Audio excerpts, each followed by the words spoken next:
that still leaked after 3 years. He said what he said. She listened the way she always listened, fully, without interruption. Then he left. He had already arranged where he was sleeping that night. It was not their apartment. Claire stood in the kitchen for a long time after the door closed.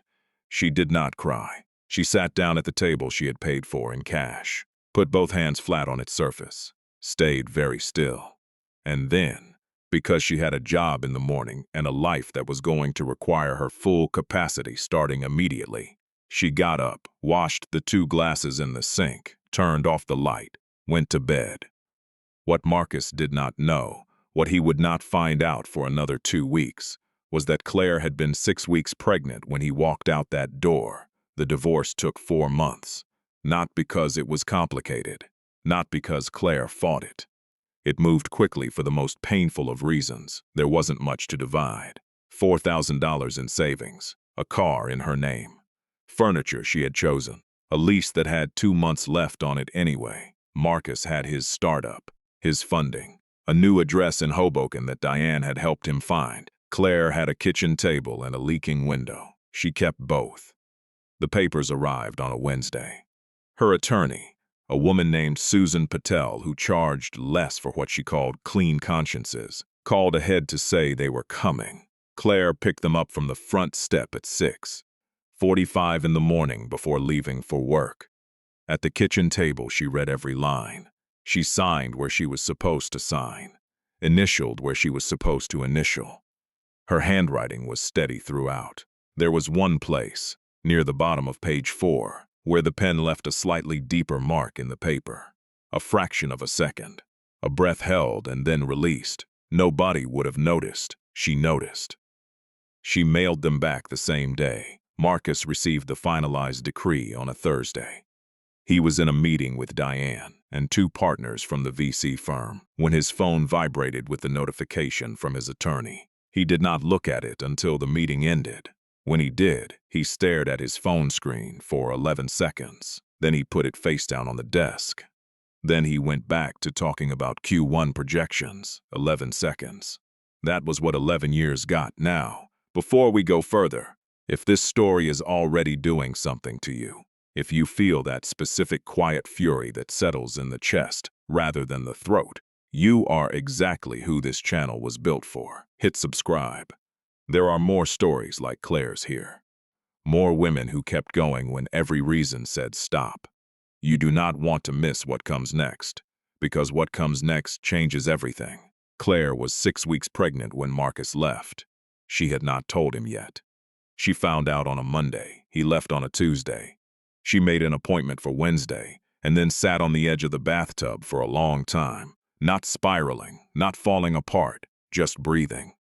Working through what the next 18 years were going to look like with the clarity that only arrives when you have absolutely no one else to figure it out for you. It did not break her. She kept the appointment, confirmed the pregnancy was healthy, drove herself home, stopped at a grocery store, chicken, rice, 1 small bar of dark chocolate, came back to the kitchen table and made a list. She was always making lists. 2 weeks after mailing the papers, she called Marcus, not to beg, not to punish. She was very clear about that up front. She told him she was keeping the baby. She told him she expected him to show up as a father in the ways that mattered. She named the financial contribution she required, specific number, no negotiation, and said nothing beyond that. Marcus was quiet for a long time. Then he said he was sorry. She said she knew. She hung up. That was the whole conversation. Lily Holt was born on October 3, 2015, at 6:17 in the morning at Robert Wood Johnson University Hospital in New Brunswick. 7 pounds, 4 ounces, Marcus's forehead, Claire's eyes, a small startled expression that Claire would later describe as someone who had arrived somewhere and was already taking notes. Claire's mother flew in from Phoenix 3 days before the due date and stayed 6 weeks, sleeping on the pull-out sofa, handling every night feeding so Claire could rest, asking nothing in return except to be useful. Marcus came to the hospital the day Lily was born. He held her for 12 minutes. He cried in the hallway where he thought no one could see him. A nurse saw him. She said nothing. Some kinds of crying don't need a response. He and Diane were still together at that point. They would stay together for 3 more years. During those years, Marcus signed every check Claire required. He showed up to scheduled visits. He performed the mechanical minimum that a man does when he has left behind the most important person who ever believed in him and cannot yet admit what that means. Lily noticed. She was 2, then 3, then 4. Children notice everything. They simply do not have the words yet for what they are cataloging. After Lily was born, Claire moved to Princeton, closer to a better school district, closer to her job, which had quietly grown from part-time entry work into a full communications coordinator role with a team beneath her. She paid the deposit from a savings account she had been building separately since 2013, since before he left. Not because she knew, but because Claire had always understood, beneath the hopefulness of a woman in love, that the only money she could fully count on was money she had set aside herself. The new apartment had 2 bedrooms, a small kitchen, a window above the sink that faced east and caught the morning light at an angle that hit the counter just right. She bought yellow curtains, same color. Different window, same woman, just quieter now, and stronger in every place that pain teaches you to reinforce. Here is what Marcus was doing that same week. Claire hung yellow curtains in a Princeton apartment. He was signing a term sheet for his second round of funding. Diane was beside him. The office smelled like fresh coffee and new carpet, and the specific optimism of people who believe the next thing will be the thing that finally satisfies them. He did not think about yellow curtains that day. He would think about them later, much later, and by then, it would be far too late to matter. Rebuilding does not look the way movies suggest it does. There is no montage. No single morning where everything feels different.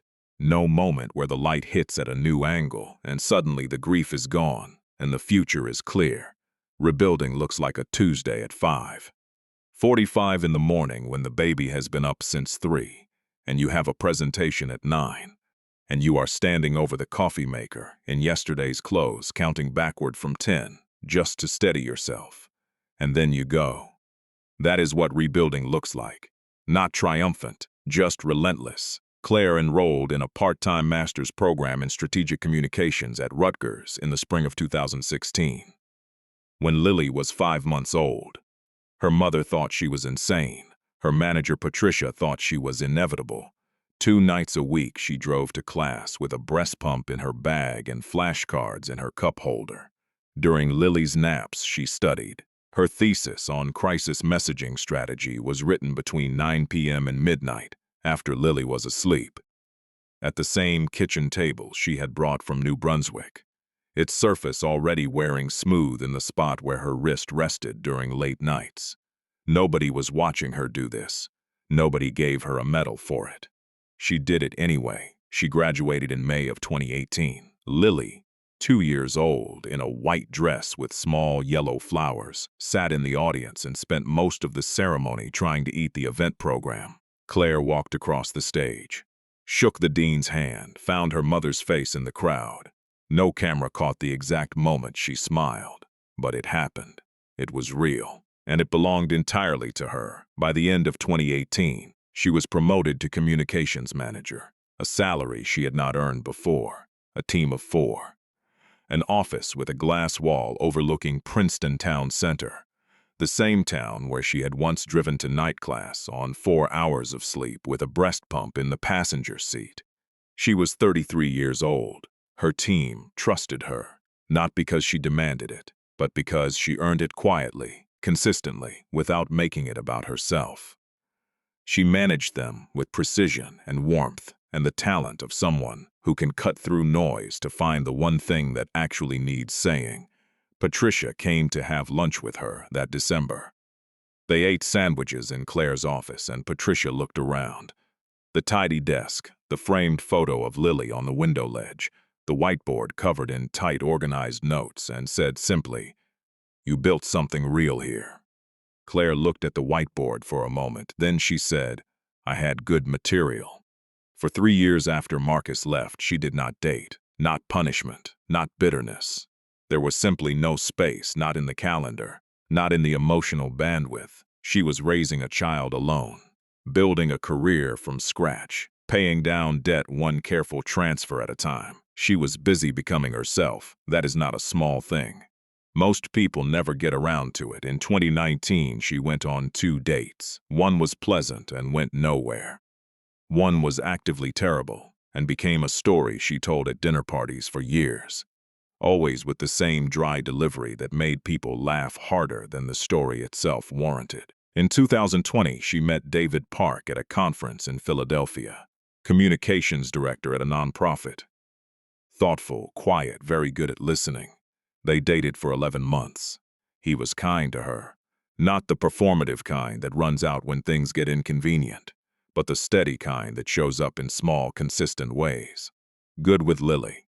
Patient with the geometry of a single mother's life, the schedule constraints, the priority shifts, the reality that a child always comes first, and a good man accepts that without negotiation. When it ended mutually, carefully, without drama, they stayed friendly. Claire did not mourn it the way she expected to. By then, she had learned to tell the difference between missing someone and missing the version of yourself that wanted them. Those are 2 entirely different griefs. She turned 35 in 2020 and felt, for the first time, that her life had the weight of something chosen, not lucky, not given, not stumbled into, built brick by brick, list by list, night class by night class, Tuesday by Tuesday. The difference matters more than people admit. Luck is passive, you receive it. Building requires choosing every single day. To place one thing on top of another, even when the structure feels unstable and you cannot see how high it will eventually go. Claire had been building since the Tuesday night Marcus walked out her kitchen door. She had been building before that, actually. Since Patricia Grubb's assessment at 3 months. Since the savings account she opened separately in 2013. Since the first flashcard in the cup holder and the first late night at the kitchen table and the first morning she stood over the coffee maker, counting backward from 10, all of it, every quiet, unglamorous piece of it. Lily was 5 when she asked where her dad was. Claire sat on the edge of Lily's bed with the yellow nightlight on and gave her the truth, the most honest, age-appropriate version she could construct. She said that sometimes parents lived in different places. She said her dad loved her. She said their family looked different from some families, and exactly like itself. Lily considered this with the small, serious face that was Marcus's forehead and Claire's eyes. Then she said, "Do I have to love him back?" Claire was quiet for exactly the right amount of time. "You can decide what you feel as you get to know him," she said. "You don't have to feel anything before you're ready." Lily seemed satisfied with that. She reached up and pressed her small palm flat against Claire's cheek, the way children do when they are checking if something is real, and then turned over and went to sleep. Claire sat there for several minutes after. The yellow nightlight hummed. Outside, Princeton was quiet and dark and entirely indifferent to the fact that a woman was sitting on the edge of a child's bed. In a life she had constructed from nothing, feeling, for the first time in years, that she did not owe anyone an explanation, not even hope. Here is what Marcus was doing that same night, in his penthouse in Jersey City. Floor-to-ceiling windows, Hudson River view. A kitchen he never cooked in.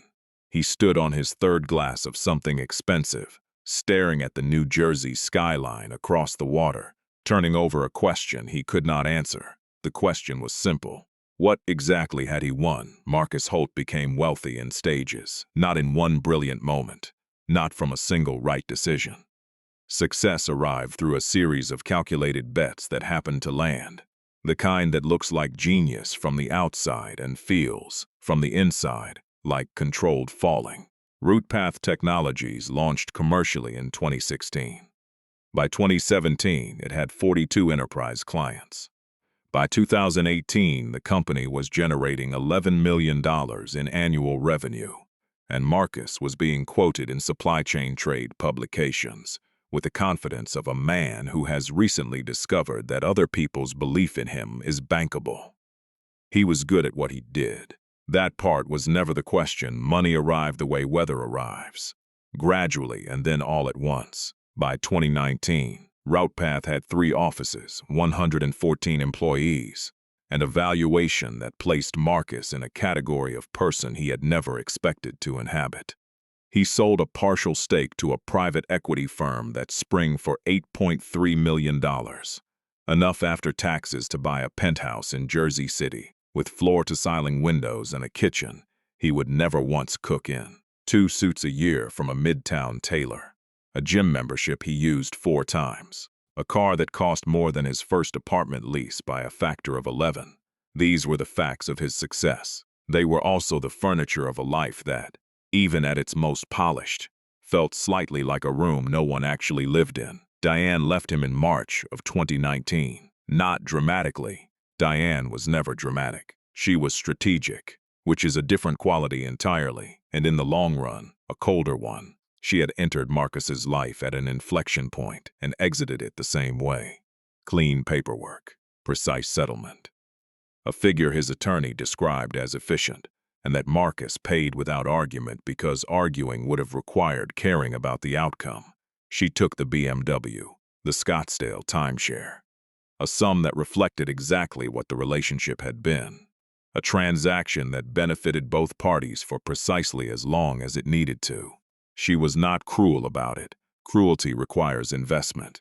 6 weeks later, she moved to San Francisco for a managing partner role. No forwarding address, no final conversation, no moment that could be mistaken for sentiment. Marcus did not look for one. He told himself he was fine. He told himself this on Sunday mornings in the penthouse, when the silence pressed against the glass. He told himself this in restaurants where he ate alone at tables built for 2, and the waiter brought water for 1 without asking. He told himself this in board meetings and investor calls, and on the drive home when the radio felt too loud and the quiet felt too honest. He was 41 years old. He had everything he had told himself he wanted at 22. And he felt, in a way he could not name but also could not deny, like a man who had run a very long race and arrived at the finish line to find the tape already down and no one standing there to hand him anything. That same month, the month Diane left, the month the penthouse went quiet, Claire was in Princeton putting Lily to bed. Lily was 3. She had spent that particular evening insisting that her stuffed elephant needed its own pillow, a negotiation that had taken 20 minutes and ended with Claire sacrificing the decorative cushion from the living room chair without complaint. After Lily was asleep, Claire sat at the kitchen table. She made a list, not of grievances, not of fears, but of the 3 things she wanted to accomplish before Lily started school in 2 years. She wrote them in the Leuchtturm notebook, clear block letters, no hedging. Then she made coffee and read for an hour and went to bed at a reasonable time. 1 woman building. 1 man finally understanding what he had walked away from the same night. Different cities, different directions. He found her on LinkedIn in April of 2019. He had told himself he was not going to look. He looked anyway. The way people do things they have already decided against when the house is quiet enough and the defenses are down. He sat with her profile open on his laptop for 22 minutes. Communications manager, Princeton, New Jersey. 0 mutual connections, a detail he clocked specifically. Whether she had curated that distance or whether it was simply the outcome of 2 lives that had stopped overlapping, the result was the same. A clean separation, maintained over 4 years, without drama and without contact. Her profile photo showed her in a navy blazer, mid-law, looking slightly off camera. The kind of photograph where someone caught something real rather than posed, where the subject had no idea the shutter was about to close. She looked like herself, more herself, actually, than he could remember her looking in the final 2 years of their marriage. That observation landed somewhere in his chest and stayed there. He did not reach out. He closed the laptop. He was not ready to be honest about what reaching out would have required him to admit. RoutePath kept growing through 2020. New clients, expanded team. A supply chain landscape suddenly, catastrophically disrupted by forces no one had predicted, which placed Marcus's company, without any particular genius on his part, at the center of conversations happening in boardrooms across the country. He said so in interviews. He told journalists the timing was proximity, not brilliance. People took it as humility. It was accuracy. By January of 2021, he moved the company headquarters to New York City. 22nd floor of a tower on 6th Avenue. Glass, granite, the kind of building that communicates permanence without warmth. His morning routine shifted with the move.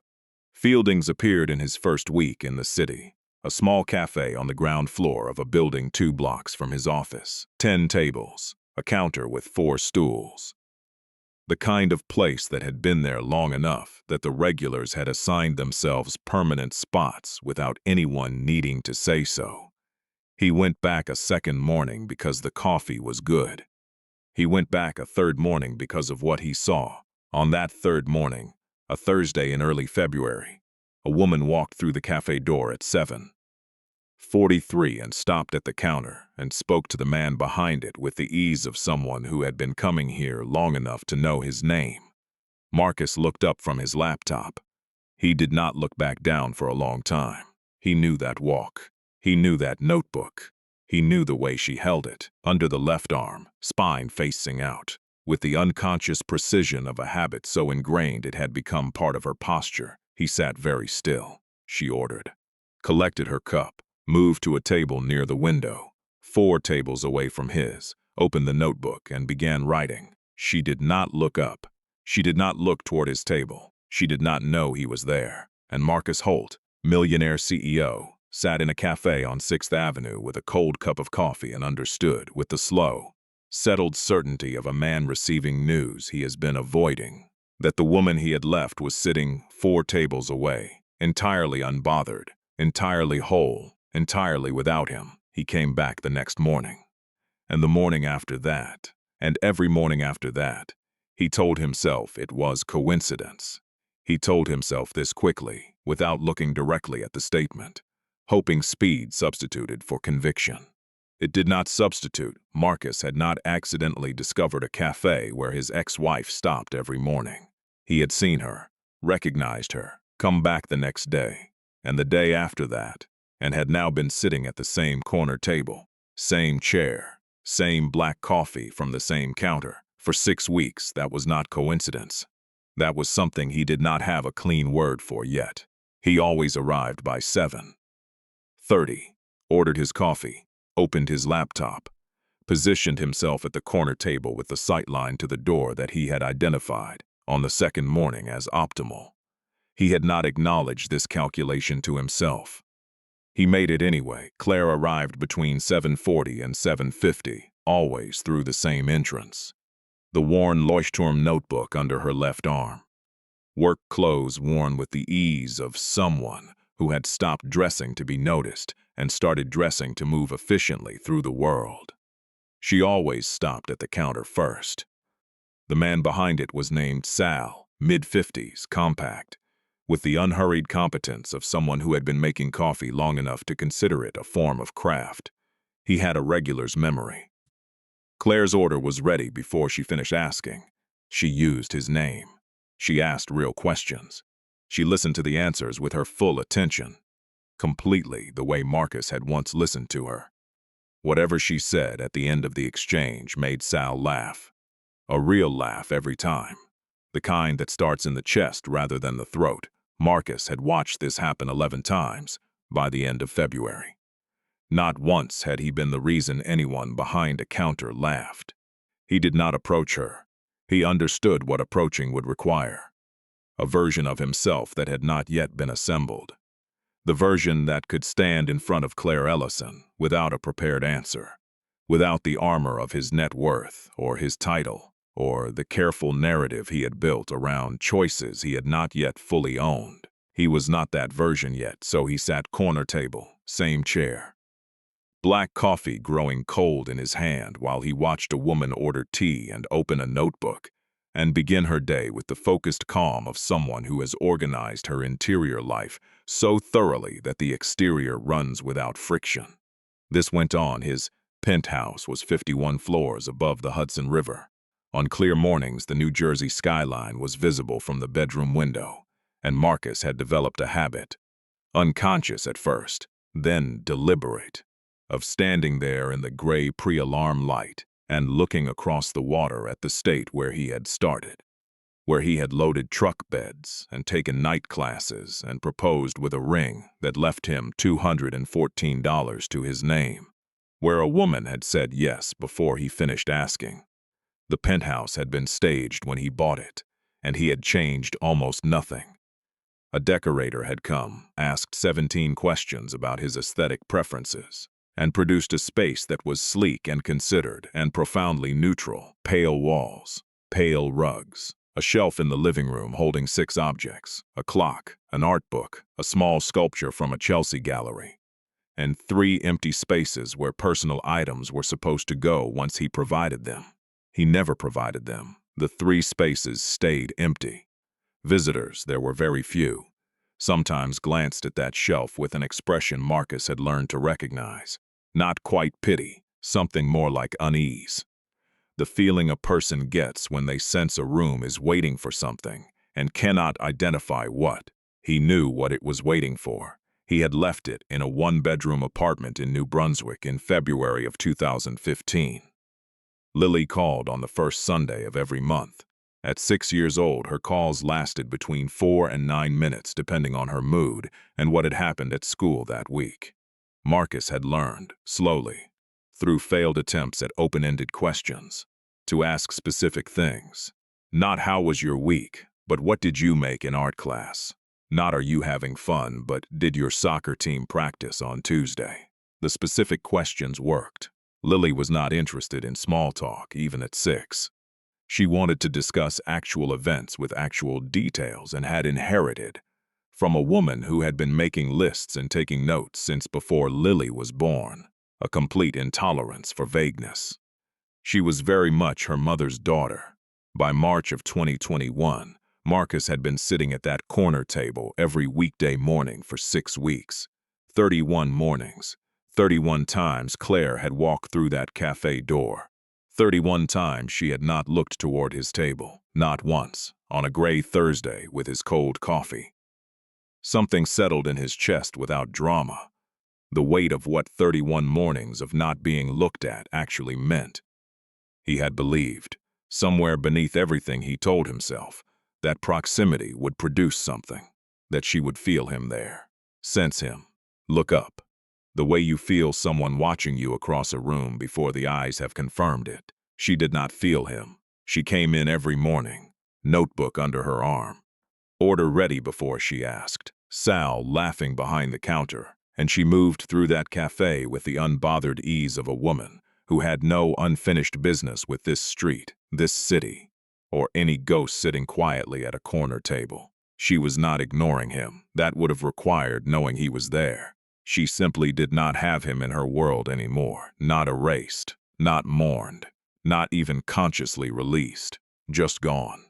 The way a room rearranges itself around furniture that has been removed, not dramatically, not with ceremony, but quietly, practically, completely. The room had adjusted, she had adjusted, and he was sitting in a cafe that had no idea he used to matter to someone who now stopped there every morning, tea in hand, notebook open, without ever once looking up from her own full, complete, unhurried life. By April, the cafe ritual had become something Marcus could not explain and did not try to. He had a company with 173 employees, a board that expected strategic clarity, an executive coach named Dr. Renner who charged $400 an hour and used words like intentionality and growth edge, with the confidence of someone billing by the syllable. And yet the hour between 7:30 and 8:30 at that corner table in Fieldings had become the clearest part of his day. Not because anything happened, because he could see something real. He had studied her the way you study a person when you have lost the right to speak to them, carefully, from a distance, reading what you can from posture and pace and the small decisions a body makes when it does not know it is being observed. Her pace never varied. She was not rushed. She walked with intention. Each step placed like something considered, each morning arrived at like a destination rather than an obligation. The notebook was a large Leuchtturm 1917 in dark brown. He had confirmed this over weeks of observation. Corners worn soft from use, held the same way every morning. Under the left arm, spine facing out, 2 or 3 tabs always visible at the top. He had no idea what they marked. He wanted to know with an urgency that embarrassed him when he examined it directly. On a Tuesday in late April, he arrived at 7:25, 15 minutes earlier than usual, and chose a different table. He told himself it was because the corner table was occupied. It was not occupied. He moved because he wanted a slightly better angle, a cleaner sight line to the entrance. He noted this about himself and felt something that sat precisely between self-awareness and self-disgust. The discomfort of watching yourself do something you would have judged in someone else, clearly without hesitation. From the outside, he moved back to the corner table. He stayed there. There were things he was learning about her that he had not known during their marriage, not because they hadn't existed. In a marriage, you stop observing the person. You know them, or you believe you do, and knowing becomes its own kind of blindness. Comfortable, well-intentioned, invisible until much later. When you are sitting at a cafe table with a cold coffee, realizing you are learning someone from the outside because you gave up the inside. This was the sentence that formed in his mind one Wednesday morning and refused to leave. He was learning her from the outside because he had left the inside. Because he had walked out of a kitchen on a Tuesday in February and forfeited, permanently, without fully understanding what permanently meant, the right to know how she took her tea, and what tabs she kept in her notebook, and what made a man behind a counter laugh every single morning without fail. He had given all of that up. He thought about Diane sometimes during those mornings. Not with longing. There was never longing there, had never really been. But with the cool clarity of retrospective assessment. Diane had been exactly who she presented herself as. She had never promised warmth. She had offered access and momentum, and the currency of a woman who understood how rooms worked, and who to stand next to inside them. Marcus had taken it because he was hungry, and because her brightness had made him feel, temporarily, like forward motion. He had been moving away from something. He understood that now. What he had moved away from was a woman in a one-bedroom apartment in New Brunswick. Leaking window, humming refrigerator. Savings account she had opened separately because she was always quietly preparing for the worst while hoping for the best. He had looked at that life and felt constrained. He had been catastrophically wrong about what he was looking at. Lily called on the first Sunday of April. She told him about an art class project, a drawing of their apartment. "What did you draw?" he asked. "Me and Mom," she said, "and the yellow curtains." He was quiet for a moment. "That sounds really nice, Lily." "I put you in it too," she said. "Outside the window, like you were looking in but couldn't come inside." The sentence landed the way Lily's sentences sometimes landed, without weight on her end, with considerable weight on his. She was 6. She was not being pointed. She was drawing what she saw with the honesty that children deploy before the world teaches them to soften the truth for the comfort of adults. He said, "Thank you for putting me in it," she said. "You're welcome. Do you want to hear about my soccer game?" He said yes. He listened to every word. He was still thinking about the drawing when he went to bed that night, outside the window, looking in. May arrived with warm air and longer mornings, and Marcus at his corner table, black coffee cooling beside his untouched laptop, watching the entrance. On a Wednesday, a morning he would remember because a difficult board call at 10 had already pressurized the day before it began. Claire came through the cafe door with a woman he had not seen before. A colleague, presumably. Same purposeful pace, same professional ease, mid-40s, purple blazer. The self-possession of a woman who had stopped performing confidence and simply had it. They were talking. Claire was laughing. Not the warm, easy laugh she gave Sal. Something else entirely, a real one, the kind that changes the whole face, that closes the eyes slightly at the corners, that lifts the chin, that arrives without permission and leaves the person briefly, beautifully unguarded. Marcus had seen that laugh maybe 40 times in their marriage. He had caused it. Back when he was 22 and smelling of rubber and cold air, and she still believed the best version of him was the version he was in the process of becoming. The woman in the purple blazer caused it now without any history between them at all. Just presence. Just actual connection. Just the ordinary warmth of two people who genuinely liked each other. It cost her nothing. It cost him something he did not have a name for. He sat with his cold coffee and watched Claire take her usual table near the window. Still talking. Still with that open expression. And understood with the specific completeness of a man receiving a truth he has been avoiding, that she had built a life that was genuinely, thoroughly, structurally full. Not despite him. Not around the absence he left, just full.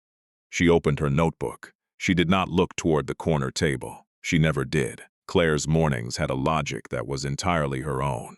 At 5:50 she woke, without an alarm, because her body had kept the habit long after the reason for it had changed. The baby was gone. The school-age child who replaced her did not need attending to at dawn. But 5:50 stayed, and somewhere around 2018, Claire had stopped fighting it and started treating it as a gift instead. 40 minutes before Lily woke, hers the small 2-cup French press, $11. Bought at a kitchen shop in Princeton in 2017. Sat ready on the counter. She had been given nicer ones since. A colleague brought back an expensive Italian press from a work trip. David had given her a ceramic pour-over set during the 11 months they dated. She still used the $11 one. It made better coffee than anything fancier she had tried. And Claire had long since stopped feeling obligated to upgrade things that worked. Standing at the kitchen window while the press steeped, she watched the light come in from the east at an angle that hit the counter just right in spring. A detail she had noticed the first week in the apartment and had never stopped appreciating. Small, reliable pleasures. She had learned to build a life around them because dramatic ones could not be counted on, and the small ones always showed up. This was, she would tell you, her favorite part of every day, not the accomplishments. Not the promotions. Not even Lily, though Lily was the center of everything. The coffee and the window and the not thinking. 20 quiet minutes that belonged to no one but her. Lily woke at 6:30, or more accurately, she was woken at 6:30 because she was not a morning person. This was not inherited from Claire. It was Marcus. She had seen photographs of him sleeping through his college alarm, capable of profound unconsciousness until the absolute last possible moment. Lily had the same capability and deployed it without apology. Claire had developed a system. She opened Lily's door, turned on the hall light so it fell across the bed at an angle, enough to register, not enough to assault. And then she said one specific thing, not wake up, not good morning, not Lily's name, a piece of information. It's Tuesday, you have PE today, or it's Thursday, state capitals quiz, or it's Friday, bring your library book. The information approach worked every time without exception. Lily's eyes would open, the fact would process, and by the time she was sitting upright, she was functionally present. Not cheerful, not enthusiastic, but engaged, awake in the ways that mattered. Claire's mother had watched this once during a visit and said, "Smart kid." Claire had said, "Particular kid," the way mothers do when they know their child well enough to be precise. They left the apartment by 7:10. Lily's school was 4 blocks north. They walked in all weather except genuine downpours. And even then, Claire sometimes let Lily decide. An umbrella and puddles versus the car and an audiobook. Because Lily's relationship with rain was complicated and personal. And some things were worth negotiating and some were worth letting a child own. On walk days they talked. Not about anything essential. About what Lily had dreamed. About a disagreement at recess. About a bird they passed that Lily had decided was stressed and wanted to help. About whether dragonflies felt things, and whether the school cafeteria's Tuesday pasta counted as real food or just a concept. Claire listened fully. Phone away, eyes present, the half-present quality that busy people bring to conversations with children entirely absent. She listened the way Marcus had once listened to her. She had decided, somewhere in the early years of raising Lily alone, that this was the thing she most wanted to give her daughter. Not the school district or the stability or the career that funded both, though all of those mattered. The listening, the full, unhurried, you are the only thing in this moment quality of attention that makes a person feel, from the very beginning of their life, that what they think and feel and notice has weight. Lily had grown up feeling that. It showed in everything she did after drop-off 3 blocks to Fielding's. It was 4 blocks from her office, a stop that added 12 minutes to her morning, and that she had never once considered cutting because those 12 minutes and the tea she carried to her table and the 20 minutes of notebook time before the workday started were as necessary to her functioning as the 5:50 wake and the French press and the east-facing window. Sal had her order ready before she finished asking. True, since her 3rd visit, 2 years prior, she had not asked him to remember. He simply had. The way certain people absorb the preferences of regulars as a matter of professional pride they would never call pride, because it was just what you did when you paid attention. She used his name. She asked about his daughter, who was applying to colleges and finding the process bewildering in the specific way that capable students find it bewildering, discovering that capability alone does not guarantee outcome. She listened to the answer. She said something at the end that made him laugh. Not a performed laugh, a real one. The kind that surprised him slightly, even after 2 years of morning exchanges. Then she took her tea to the window table, opened the notebook, began writing, the tabs sticking out from the top. There were 3 that week, marked pages she needed to return to. A client brief she was still working through. A communication framework she had started mapping on the train. A personal note written on a Tuesday morning that she had not finished thinking about yet. The system made complete sense to her. It would have made no sense to anyone else. That was the point. 18 minutes of writing. Tea finished. Notebook closed. Bag collected. At 8:11 she walked out of Fielding's without looking at the corner table on her left. She had never looked at the corner table. It was not in her sightline. It was not in her routine. The corner table and whoever occupied it on any given morning were part of the peripheral geometry of the cafe, noted at the level of background, stored as irrelevant, never examined. Her world had a shape, Sal, and the window table, and the notebook, and the walk to the office, and the whiteboard, and the team that trusted her, and Lily's precise honesty at 6:30 in the morning, and the east-facing kitchen window at 5:50 with a French press and enough silence to hear herself think. That was the shape. It was full. It had exactly who it needed in it, and not one person more. A man had been sitting in the corner of that cafe every morning for 11 weeks watching her exist. She had no idea, not because she was unobservant. Claire noticed everything that existed inside the boundaries of her life. She noticed when a team member was quieter than usual. She noticed the exact morning the light changed in spring. She noticed Lily's tells. The particular set of the jaw that meant something had happened at school that she had not yet decided to share. She noticed everything that mattered to her. Marcus Holt simply did not matter to her anymore. Not with anger, not with intention, not as a decision she had made and maintained. He had stopped mattering the way old pain stops mattering when you have lived long and purposefully enough past it, not because it wasn't real, but because real things that belong to the past do not require your present attention. She had given him enough of her present. She had done it in a kitchen in New Brunswick, with her hands flat on a table and the refrigerator humming. She had done it at a desk with a pen pressed slightly too hard into page 4. She had done it on the edge of a child's bed with a yellow nightlight humming and a small warm palm pressed against her cheek. She had processed every piece of it. She had moved on. Not as a performance, not as a statement, not as something she needed anyone to witness or validate, just actually, genuinely, completely moved on. And now she was sitting 4 tables away from the man who had left her, writing in her notebook with her tea going warm beside her, building the next thing on the list she had started the day. She decided her life was still worth building. She finished her tea.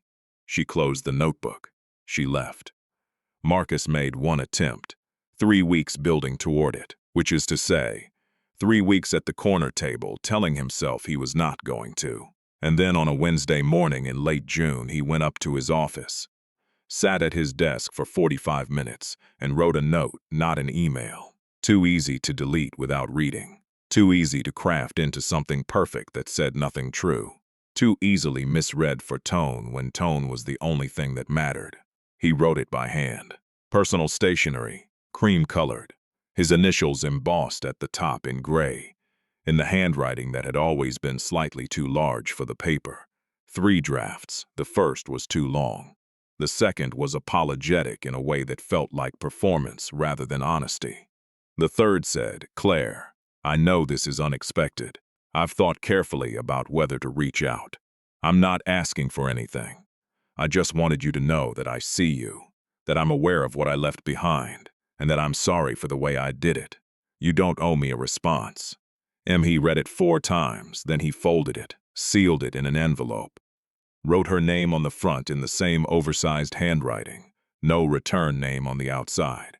He looked at the envelope for a long moment. Then he did something that told you everything you needed to know about where he still was, emotionally. He asked someone else to deliver it, a junior analyst named Brendan, 24 years old, new enough to the company that he still operated on the policy of not asking questions he hadn't been invited to ask. Marcus told him there was an envelope for a contact at a communications firm on the 4th floor of the building 2 blocks east. Leave it at the front desk. No explanation needed. Brendan delivered it at 2:15 on a Wednesday afternoon. The office manager at Vanguard Strategic Partners, a woman named Kay, who had worked front desks long enough to recognize an unmarked personal envelope when she saw one, brought it to Claire's desk at 2:47. Claire was finishing a call. She looked at the envelope, noted the absence of a return name, logged it as personal rather than professional, set it to the side. When the call ended, she picked it up. She opened it. She read it.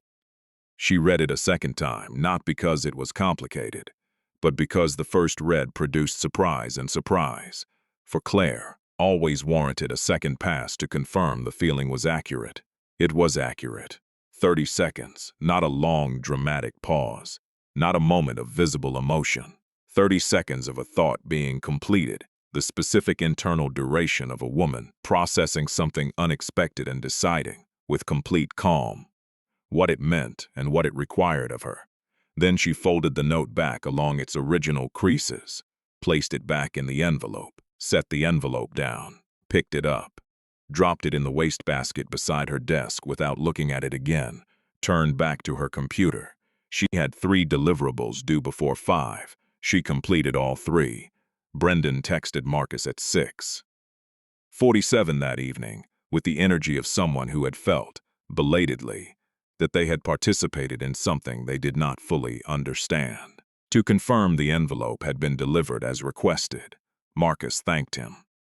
He sat with his phone for a while after that. The next morning, he arrived at Fielding's at 7:30, same corner table, same black coffee from the same counter, same chair positioned at the same diagonal to the entrance. Claire came through the door at 7:44, worn notebook under her left arm, low heels. She stopped at the counter. Sal had her order ready. She said something. He laughed. She took her tea to the window table, opened the notebook, did not look toward the corner. He sat very still and watched this and understood, with a clarity that arrives not from thinking but from witnessing, what the absence of a response actually meant. Not cruelty, not anger, not the pointed silence of a woman making a statement, just nothing. the ordinary nothing of a person who has received information, assessed it, determined it required no action, and returned immediately to the things that actually had a claim on her attention. She had read the note. She had made a decision about it in 30 seconds.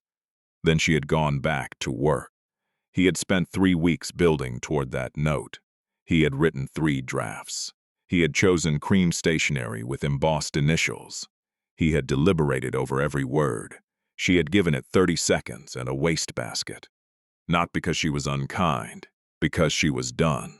There is a specific kind of reckoning that arrives not when someone is angry at you, but when they are simply finished. Anger means you still occupy space in someone's interior life.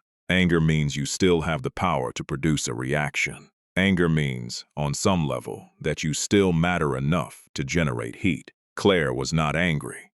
She was settled, and that settled completeness, the authentic, unhurried, structurally sound completeness of a woman who has rebuilt herself from nothing and filled every room of her life with things she chose, is the one thing that cannot be argued with, negotiated with, or reached through a cream envelope with embossed initials. He did not write again. This was not defeat, exactly. It was something closer to the first honest thing he had done in a long time. The recognition that she did not owe him a response, as he had written, and that the absence of one was not a door left ajar, but a wall that had always been there, solid and complete, that he had simply spent 3 weeks pretending might open. It would not open. He understood that now. Through July and into August, he sat at the corner table, the ritual continuing, the coffee going cold, the notebook tabs catching the morning light from the window 4 tables away. And he did something he had not done in years. He started being honest with himself, not dramatically, not in a single moment of cinematic clarity. Slowly, the way honesty actually arrives, in small, uncomfortable increments, each one slightly more accurate than the last. He started seeing the cafe mornings for what they actually were. Not devotion, not love, though he had told himself it was adjacent to love. Something more like penance performed in a place where the person he had wronged would never know he was performing it, which meant it was for him, not for her. It had always been for him. She did not need his witness. She did not need his regret installed quietly in a corner chair, while she lived her full, unbothered life 4 tables away. She needed nothing from him that she had not already explicitly named: the financial obligation, the parental presence, the respectful coexistence that allowed Lily to move between 2 parents without being asked to carry the weight of their history. That was the list. He was not on it. He had not been on it since the day she crossed his name out of her email signature and put her own back in its place. Dr. Cho asked him, in their August session, what he was holding on to. He said, "I don't know." She waited. He said, "I think I believed that if I was close enough to see that she was okay, that she had made it, it would let me off the hook somehow. Like witnessing her being fine would mean what I did wasn't as bad as it was." Dr. Cho made a note. Then she said, "And does witnessing it let you off the hook?" He looked at the window. "No," he said. "What does?" He thought for a long time.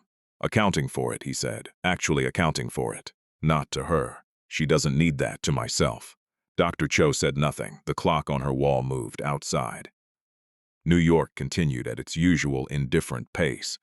A city full of people sitting in corners watching lives they had forfeited, or building lives they had chosen, or somewhere in the long, complicated middle of figuring out which one they were doing. That evening Marcus drove home, made eggs, and thought about a woman at a window table with a notebook full of tabs he would never know the meaning of. She was fine. She was better than fine. She had been fine for years. And it had nothing, not one single thing, to do with him. The merger announcement came on a Thursday morning in September of 2021.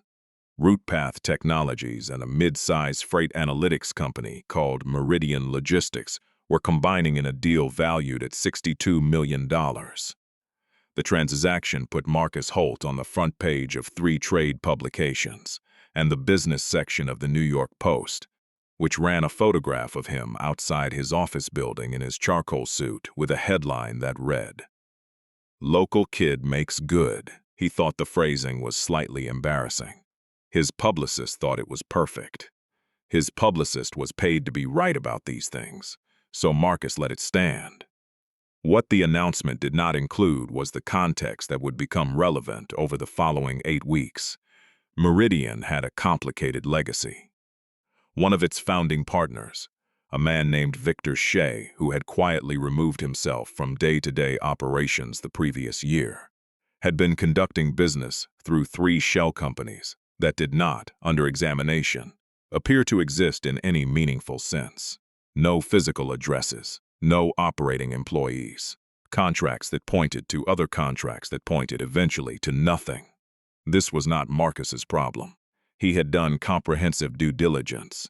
His lawyers had, his accountants had, his advisors had run the standard checks and found the standard answers and declared the deal structurally sound. It became his problem anyway.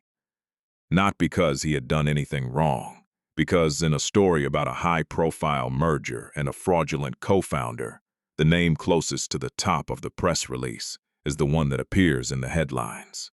Attention does not distribute fairly.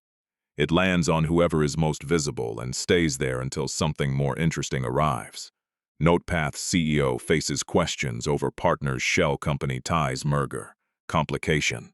What did Marcus Holt know? Embattled executive defends Meridian deal. He had known nothing. This was determined, eventually, thoroughly, with the documentary evidence that closes investigations rather than opens them. His legal team moved with the efficiency of people retained specifically for situations like this. But 6 weeks is a long time in a news cycle. His COO Priya Nair brought him a shortlist on a Monday morning. She set it on his desk, 3 names, 1 page, no preamble, and said, "We need external communication support, objective perspective. Someone with no fingerprints on the Meridian story." Marcus looked at the list, 2 firms he recognized. One he did not. The 3rd name on the page was Vanguard Strategic Partners. He looked at it for what he hoped was a neutral amount of time. "Pull their credentials," he said. Priya pulled them. Vanguard's record was exactly what the situation required. A pharmaceutical client crisis in 2019, product recall, media pressure, reputational damage, managed with a strategy that shifted public narrative within 4 weeks. A nonprofit leadership transition that had threatened to become a sector-wide story, contained and redirected before it reached that threshold. The senior lead on their accounts, listed on every case study. The person whose methodology ran through every strategy document like a signature was listed as C. Ellison, Senior Communications Manager. Every client testimonial used the same word, calm. Priya scheduled the agency presentations for the following Tuesday. She asked Marcus who he wanted in the room. He said, "Legal, you and me," she said. "The Vanguard lead is bringing their managing partner and their senior account person." She said a name. Marcus said, "Tuesday works." He did not change his expression. He did not look away from the window. Priya noticed both things. She noticed everything. She made a note without making it visible and moved on, because that was what Priya did. She filed information carefully and waited to understand what it meant. In the 4 days between Monday and Tuesday, Marcus sat with a question he could not resolve cleanly. Should he disclose the prior relationship? He turned it over the way he turned over every significant decision. Methodically, from multiple angles, looking for the place where the logic held and the place where it didn't. The professional logic was clean. There was no conflict requiring disclosure. They had not spoken in years. Their only connection was a shared building that Claire did not know they shared. There had been one unanswered note. She was a professional presenting for a contract. He was a client evaluating that presentation. The personal logic was not something he could look at as directly. He did not disclose. Tuesday arrived gray and cool. An October morning with the quality of a city settling into a season, the warmth finally conceding to something more honest. The conference room on the 22nd floor was standard executive glass and gray. 12-seat table. A view of 6th Avenue through the east-facing window. The kind of room designed to communicate seriousness without warmth, which Marcus had always found slightly ironic, given that the best decisions he had ever made had been made in warm rooms. The first agency presented. Competent, cautious, a strategy built entirely on defense. Minimize, deflect, wait it out. His legal team liked it for exactly that reason. Marcus found it insufficient for a reason he could not yet fully articulate. The second agency presented a strategy that was technically sound and entirely unoriginal, the kind of thinking that had been correct in 2015 and had not updated itself since. Then James Thorne walked through the conference room door, 50, silver-haired, the easy authority of a man who had been in enough rooms to stop performing in them. Behind him, a woman in a charcoal blazer and dark trousers, a Leuchtturm 1917 notebook under her left arm, mid-sentence as she entered, describing something to James, one hand moving slightly to illustrate a point, absorbed in the thought she was completing. She turned to face the room. Her eyes moved across the table, efficient, the practiced inventory of someone who reads a room in the first 4 seconds and files what they find. They reached Marcus, 1 second. Something shifted in her face, not shock, not emotion, nothing a camera would have caught. The micro-adjustment of a controlled person encountering something unexpected and classifying it, instantly and without drama, as manageable. Then she sat down, opened her notebook, clicked her pen, and said, "Thank you for having us. I've spent time with your documentation this week, and I want to start with what I think is the real problem, which is not the one currently appearing in headlines." The room was quiet. Marcus did not move. She had been in his building for 2 years without knowing it.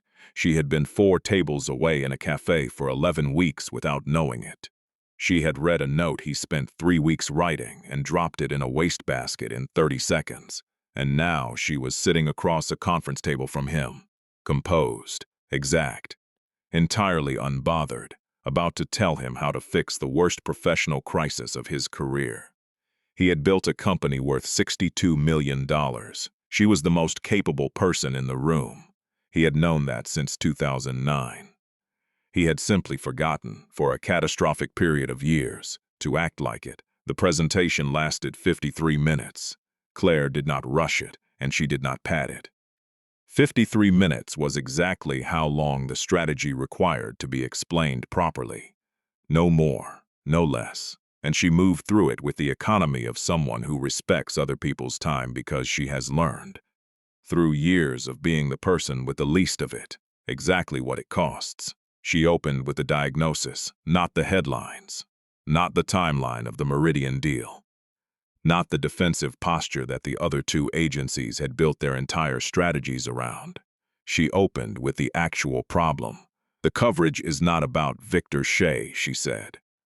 The coverage is about whether Marcus Holt is the kind of executive who either didn't look closely enough or looked and decided not to care. Those are 2 different stories, and both of them are damaging. What we need to establish, specifically, documentably, and quickly, is a third story. The story of a company with rigorous standards that was defrauded by a sophisticated actor and responded with transparency the moment it knew. Priya wrote something down. Marcus's lead attorney, a careful man named Richard Ossie, who had been practicing corporate law for 27 years and was not easily impressed, looked up from his notepad. The strategy had 3 phases. The first was internal, a documentation audit producing a clear timeline of the due diligence process, showing not just what had been checked, but when, by whom, and what the results had indicated. Not for publication, the foundation, the thing you build everything else on. The second phase was selective and exact. 2 conversations, not a press tour, not a statement. 2 conversations, with journalists whose coverage of the story had been factual rather than speculative, not to pitch a counter-narrative. To provide documented context that allowed accurate reporting to replace the vacuum that speculation had filled. The third phase was forward motion. "You stop talking about Meridian," she said, "by giving people something more interesting to talk about." Route Paths Pipeline. Your Q4 client announcements. The technology roadmap you have been sitting on for 6 months, because the timing never felt right. She looked at Marcus directly when she said this. The timing is now, she said, not because it's ideal. Because standing still in a news cycle is not neutral. It reads as having nothing to say. She closed the final page of her presentation and set her pen down. Questions, she said. Richard Ossie asked 3. Good questions, specific, technical, testing whether a strategy had been thought through or merely assembled. Claire answered all 3 without consulting her notes. Priya asked 2. Claire answered both and then, unprompted, added a consideration that Priya had not raised, but that was clearly the next logical question. The kind of addition that signals genuine understanding of how a room thinks, not just preparation, Marcus asked 1. How quickly can you start? Claire looked at him for a moment. The moment lasted exactly as long as a professional consideration lasts. Not longer, not weighted with anything personal, not an opening or a closing. She looked at James. James said Thursday, she said. Thursday works. She did not look back at Marcus. She was already writing in the notebook. The room cleared the way. Conference rooms clear after a successful pitch. With the energy of people who have been given something they can work with and are already mentally beginning. Richard gathered his papers. Priya was typing before she reached the door. The associate from legal collected his things with the focused efficiency of someone executing a decision already made by the people above him. James Thorne shook hands with Marcus at the door and walked out. Claire was behind him. She had her notebook closed, her bag over her shoulder, her coat folded over her left arm. At the door she paused, not dramatically, not with the weight of someone who has been waiting for this moment, with the matter-of-fact quality of a person who has one thing left to say and intends to say it cleanly. She looked at Marcus. I'll need full access to your due diligence documentation before Thursday, she said. Everything your legal team ran. Dates, methodology, findings. The more complete the record, the stronger the foundation. You'll have it by tomorrow morning, he said. She nodded, then she said, This is a manageable situation, Marcus. Your documentation is clean. The story resolves. We'll make sure it does. Not reassurance. A professional assessment delivered with the calm of someone who has evaluated the evidence and reached a conclusion. He said, Thank you, she said. Thursday. She left. He stood at the door of the conference room for a moment after it closed. Then he walked to the window. 6th Avenue was gray and moving below. Taxis and pedestrians and the ordinary, indifferent machinery of a city that had no opinion about what had just happened on the 22nd floor of a building on its west side. He thought about a night class in 2009. 3rd row. 2 seats apart. A woman paying for her own education, who could not afford to waste a single Tuesday evening. He thought about the 3-month assessment. The sharpest instincts for messaging Patricia Grubb had seen in a decade. He thought about the whiteboard in the Princeton office, covered in organized notes. The way her team looked at her when she walked into a room. Not with the performative attention of people managing up, but with the easy trust of people who had never once been given a reason to doubt. He had watched her build all of it from the far left corner of a cafe for 11 weeks. He had seen the shape of it from the outside. Now he had sat across a conference table from it, and it was exactly what he had always known it was, even when he was too young and too hungry and too pointed in the wrong direction to understand what knowing it required of him. She was extraordinary. She had always been extraordinary. The difference was that now she knew it too. Not as potential, not as something she was still working toward, but as a settled, structural fact about herself that no longer required external confirmation. Priya appeared at his shoulder. We're retaining them, she said. It was not a question. Yes, he said. She's the best I've seen, Priya said. In 4 years, across every agency we've worked with. Marcus looked at 6th Avenue.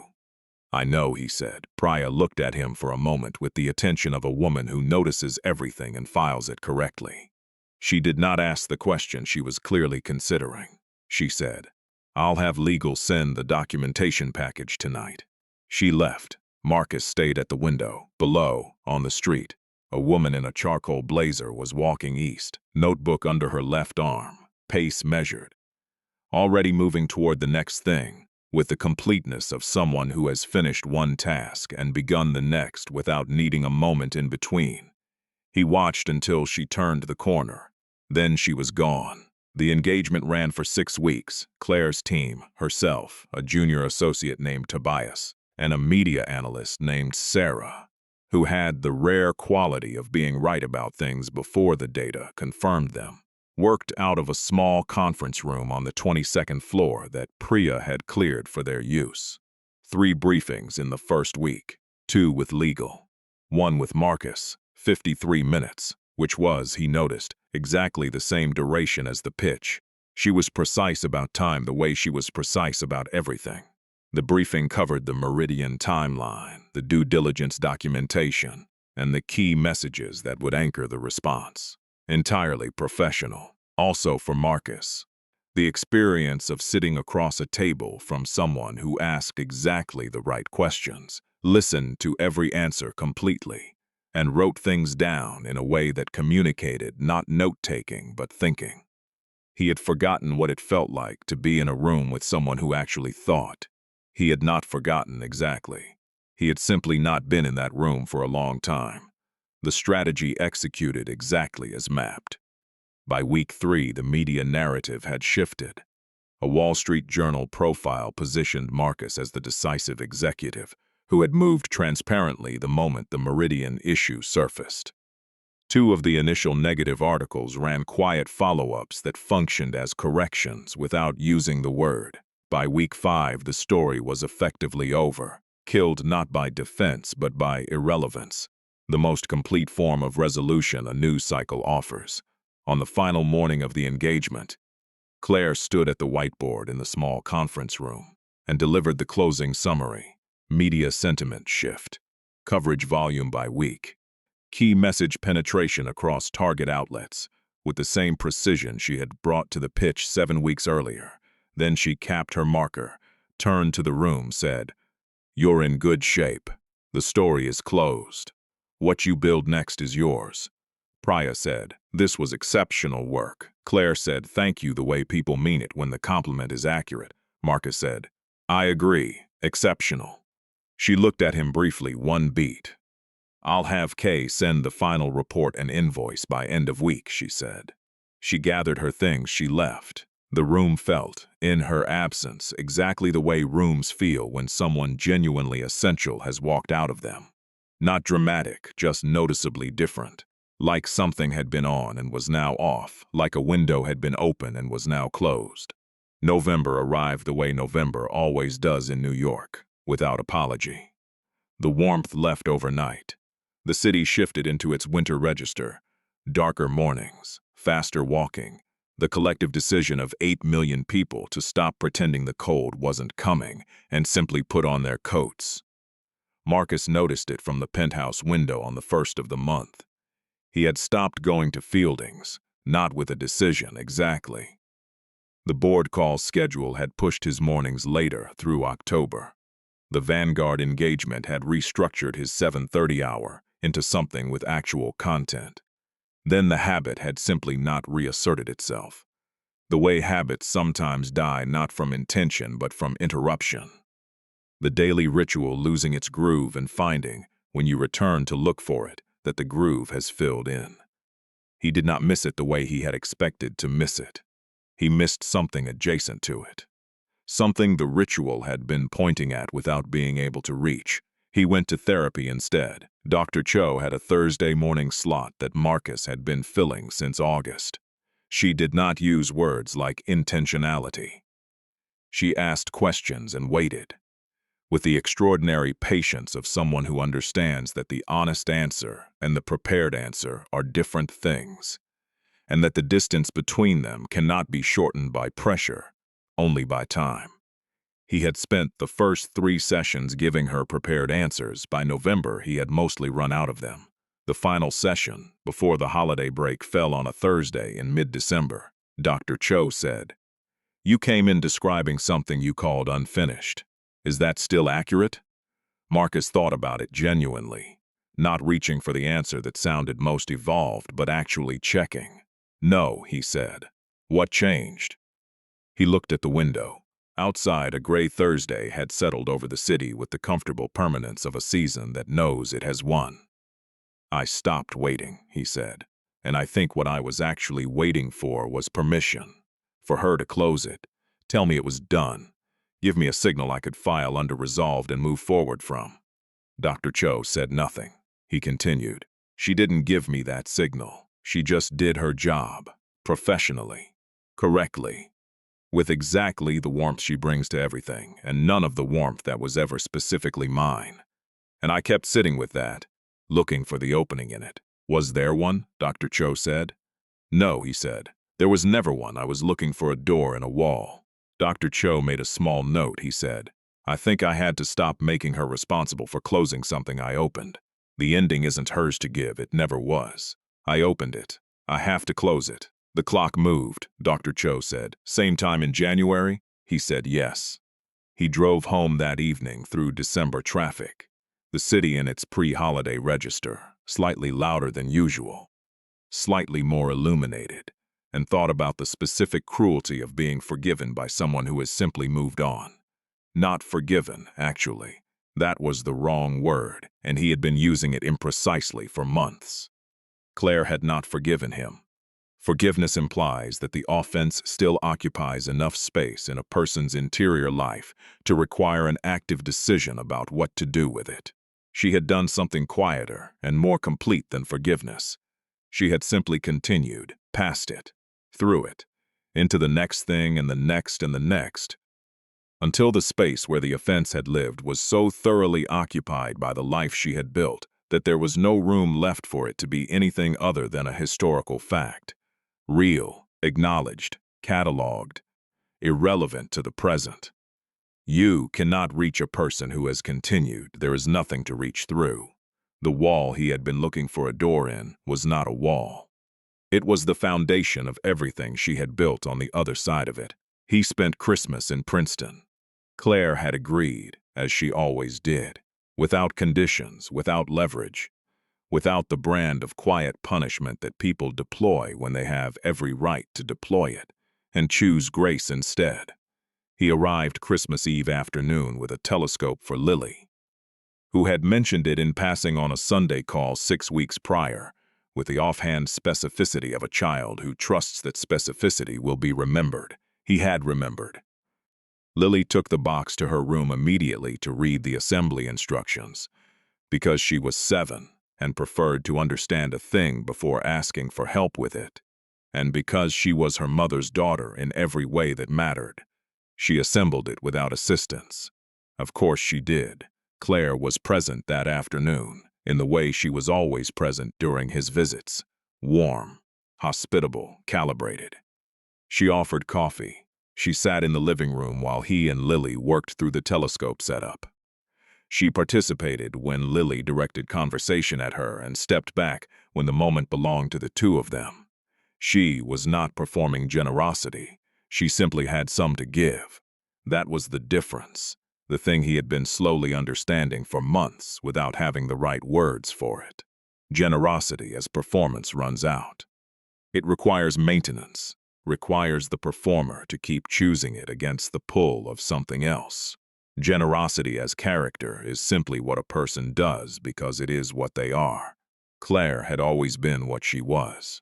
He had mistaken the consistency for simplicity. He had been wrong about that too. After Lily was in bed, they sat at the kitchen table, the same table, worn smooth at the wrist spot on the right side. Her side, always her side. The place where 11 years of late nights had left their record in the wood. He looked at that worn spot and did not say anything about it. They talked about Lily, the chess club she had joined in October and turned out to be genuinely talented at. Not just competent, but strategic in a way her coach tagged as unusual for her age. The spring schedule. A potential trip Claire was considering to her sister in Portland over spring break. He said, I could take Lily while you're traveling, if that would help. Claire looked at him, not with suspicion, not with the careful evaluation of someone checking for the angle, with the direct assessment of a woman who has learned to take offers at face value and respond accordingly. "That would help," she said. "Yes. I'll make it work," he said. "I know," she said. "Not thank you, not are you sure." The simple, unlabored trust of a woman who has watched someone change slowly enough to believe it. He drove back to the city after Lily was asleep. The turnpike north. New Jersey at midnight. The particular beauty of an industrial landscape seen from a distance. All lit towers and flat dark water, and the smell of something chemical that had always meant, to Marcus, that he was somewhere real. He passed the exit for New Brunswick. He did not take it. There was nothing there that belonged to him anymore. He kept driving. January brought the board strategy session and a new acquisition target and a conversation with Priya about the company's direction that was, by any reasonable measure, the kind of conversation that should have felt like enough. It did feel like enough, mostly. He was getting better at being present in his own life, not as a destination reached, but as a practice maintained, showing up, paying attention, asking specific questions and listening to the full answer, being, in the ways that he had failed to be for the most important years of his life, actually there. He had lunch with Lily in February. A restaurant in Princeton she had chosen because it had good mac and cheese, and he had not argued because he was 7 years past the life stage where his restaurant preferences outranked a child's. Halfway through the meal, she set her fork down, looked at him across the table, with the small, serious face that was his forehead, and Claire's eyes, and the directness that was entirely and completely her own. "I want to know you better," she said, "actually better. Not just Sunday calls." He looked at her. "I'm not forgiving you for being gone," she said. "I haven't decided about that yet. But I want to know you separate from that." He nodded. "That's fair," he said. "I know it's fair," she said. "I'm just telling you." She picked up her fork and finished her mac and cheese with the focused attention of someone completing a task. He sat across from her and thought. "She is going to be extraordinary," he thought. "I am going to spend the rest of my life earning the right to say I knew that from the beginning," he thought. "The women in this family have always known exactly who they were. The only person who ever failed to understand that was him." Lily Holt had her own way of understanding her family. She did not catastrophize. By nature, she was not a catastrophizing child. She had her mother's instinct to assess a situation clearly and determine the actionable response rather than spiral inside it. But she had her own interior landscape, which was large and detailed, and not always visible from the outside, and which she tended with the privacy of a child who has learned early that not everything you understand needs to be said immediately. Since approximately age 4, she had been aware that her family structure was different from most of her classmates, not dramatically different, not in ways that required explanation at the school gate or produced the kind of visible disruption that draws adult attention. Just different in the way that becomes apparent when you are invited to draw your family and you have to decide where to put your father, and you put him outside the window because that is where he actually is. By age 5, she was aware that this difference was not something that had simply happened, the way weather happens, or a scraped knee, or a bad dream. Someone had made a decision. The decision had consequences. The consequences were the shape of her daily life. By age 7, she understood, roughly, what that decision had looked like. Her dad had left. Her mom had stayed. Her mom had built everything they had now. These were the bones of the story as she understood it. She did not ask her mother about it often, not because she wasn't curious. Lily was curious about everything, relentlessly and specifically, in the way of children who have been listened to carefully enough to believe their curiosity has value. But she had the observational intelligence of a child who reads rooms accurately, and the room, whenever this particular subject approached, had a texture she had learned to recognize, not grief, exactly, not anger. Something more like the atmosphere of a place where important things had happened. and the evidence was still faintly present in the walls. The way old houses hold the memory of previous inhabitants, not in anything you can name, but in something you feel when the light changes. Her mother never cried about it, never said anything cutting or specific. When Lily asked questions, Claire answered them with the honest generosity she brought to everything, and the answers always contained, somewhere inside them, the words "your dad loves you," which Lily had noted and catalogued and filed as a fixed point in the data she was assembling. She was not sure she believed it yet. She was not sure she disbelieved it. She was still collecting. The first time she truly spoke to her father about it was in March of 2022. She was 7.5. Marcus had driven to Princeton for a Saturday visit, and they had spent the afternoon at the apartment. The telescope had become a shared ritual. Saturday evenings when the sky was clear enough, the two of them in the small living room, with the lights off, and the eyepiece pointed at whatever Lily had researched during the week. That particular Saturday, the sky was not clear. Clouds had moved in by noon and stayed. They played chess instead, Lily winning the first game in 11 moves, which she did not mention, and losing the second game in a way that made Marcus suspect she had let him have it, which he also did not mention. She was quiet through most of the afternoon. He had learned not to push. Lily moved toward conversations on her own timeline, and what pushing produced was not openness, but a very polished version of surface engagement, competent, pleasant, and entirely sealed. In the car on the way to the park, clouds still thick, the park trip more habitual than optimistic. She looked out the window. She said, "Why did you leave?" Not accusing, not tearful. The tone of a child asking a factual question that has been queued up for a long time and has finally reached the front of the line. Marcus kept his eyes on the road. He had constructed, in the abstract, versions of this answer. He had run through them the way you run through things you are dreading. Not to prepare, exactly, but to exhaust the bad versions, so that when the moment arrives something more honest might surface. Every prepared version felt, now, like the wrong shape. "I made a very bad choice," he said, "and I wasn't honest with your mom or with myself about what I was giving up." Lily looked out the window. "Did you love her?" "Yes," he said, "completely. I just didn't understand what that was supposed to require of me until it was too late." Too late for what? To be the kind of person she deserved to have staying. Lily was quiet for a long moment. The kind of quiet that is not absence of thought but presence of it, active, running something through a system more rigorous than most adults give it credit for. "She doesn't need you now," she said. Not cruelly, not pointedly. The way she said everything, as a fact that had been assessed and found accurate. "No," he said, "she doesn't." "Does that make you sad?" He thought about that genuinely. "It makes me regret things I can't change," he said, which is different from sad. Sad is about now, regret is about before. Lily considered this. "That sounds worse than sad," she said. "It is in some ways," he said, "but it's also useful. It tells you things about yourself that you should have known sooner." She turned from the window and looked at the back of his head in the rearview mirror, meeting his eyes in the reflection with the directness that had always been entirely her own. "Are you going to be better?" she said. "To me, as a dad." He met her eyes in the mirror. "That's what I'm working on," he said. "Work faster," she said. He held the laugh to a smile. "Noted," he said. She did not bring it up again that afternoon. They went to the park despite the clouds.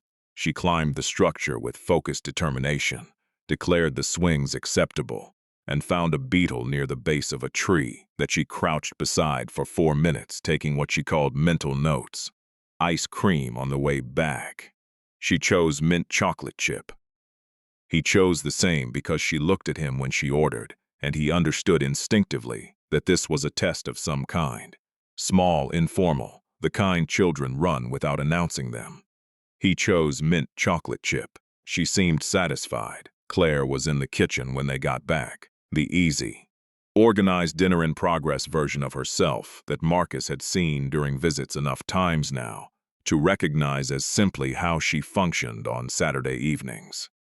Efficient, warm, completely at home in the space she had made. She looked at Lily. Lily said, "We saw a beetle." Claire said, "What kind?" "Working on it," Lily said, and went to her room to consult whatever reference she had been consulting since she discovered the online entomology database 3 months prior. Claire looked at Marcus. Not a question, exactly.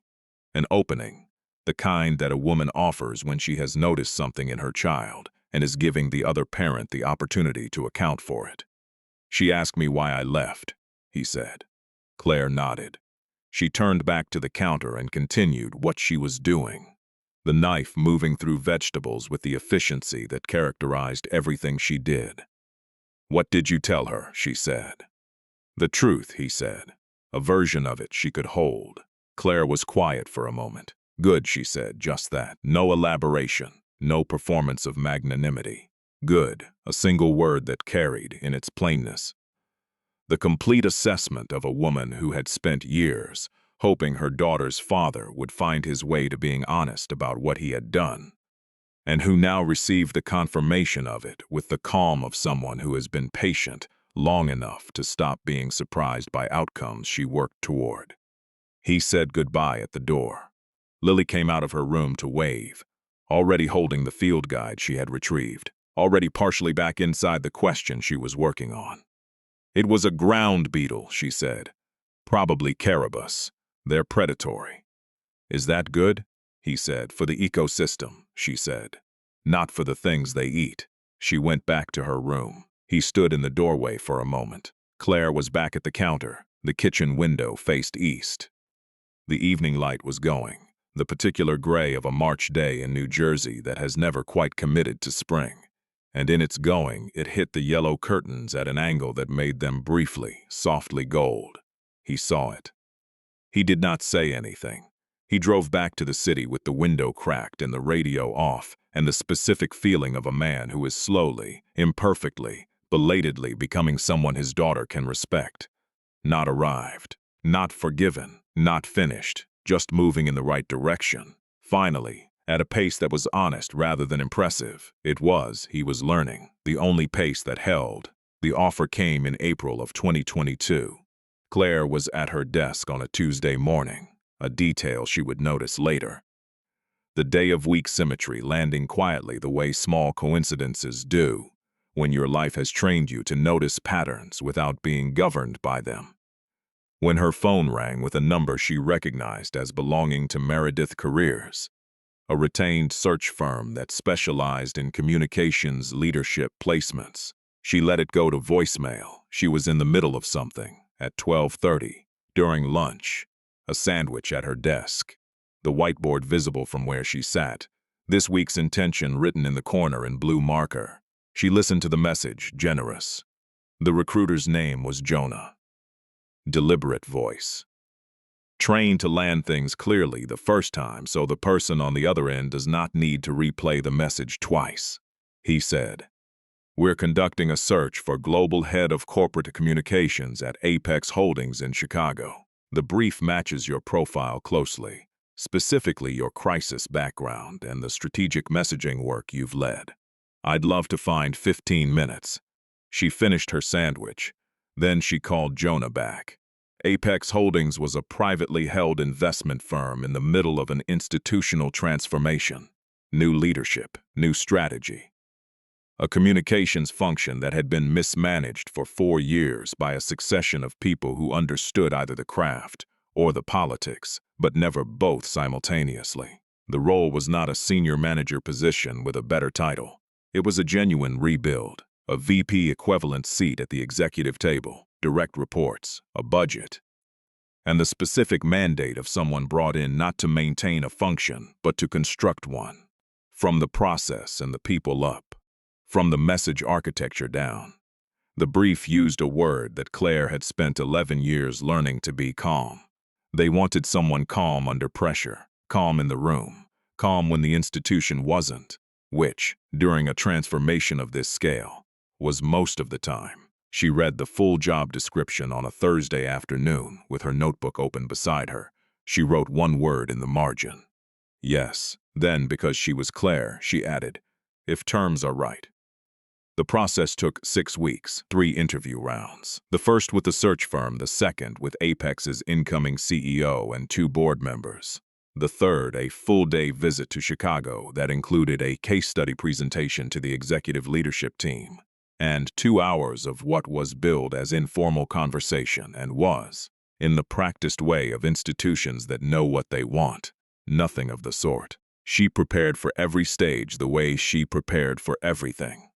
Thoroughly, specifically, without performing thoroughness in a way that obscured actual thinking. The case study was a crisis communications scenario built around a fictional investment firm facing regulatory scrutiny and a leadership vacuum. She recognized the architecture immediately. She had lived adjacent to a version of it 6 months prior. Her presentation ran 41 minutes and ended with 3 questions from the CEO. A woman named Andrea Marsh, 52. Direct in the way of people who have spent enough time in rooms where directness is performed to have stopped performing it themselves. That were the best questions Claire had been asked in a professional setting in 4 years. She answered all 3. Andrea Marsh wrote something down. The reference check happened in May, 5 references. The most thorough process she had ever been subject to. Not intrusive, but complete. The kind of check looking not just for confirmation of competence, but for evidence of character under conditions that competence alone cannot navigate. Every reference used the word calm.